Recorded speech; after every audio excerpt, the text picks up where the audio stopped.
Magluluto tayo ngayon ng pork munggo. Halina kayo sa kusina ko guys. Pakuluan muna natin yung pork para lumambot. At saka, kailangan ganito na siya, naka-brown para masarap siya. At lagyan natin siya ng onion. At syempre, hindi mawawala yung kamatis. Masarap kasi ang kamatis guys sa munggo. At yung sayuti, igisa na natin siya. So, hiniwa ko na ito kanina guys para madali na lang. At syempre, meron na din akong cooked mung beans. So, ihalo na natin siya.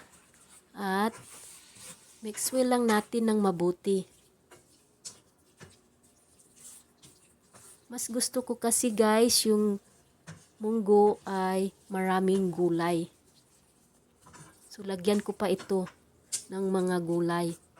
So ayan. So pwede ko na itong lagyan ng seasoning. So salt lang ang lalagay ko dito. At saka yung ground black pepper. At yung tubig ko, 4 cups lang. 2 ganito.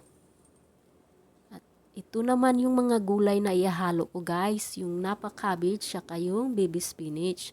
So half cook lang ito guys. Para more healthy siya. So ito yun ang healthy munggo ko guys. So let's eat. Ready to serve guys. Thank you for watching. Bye-bye.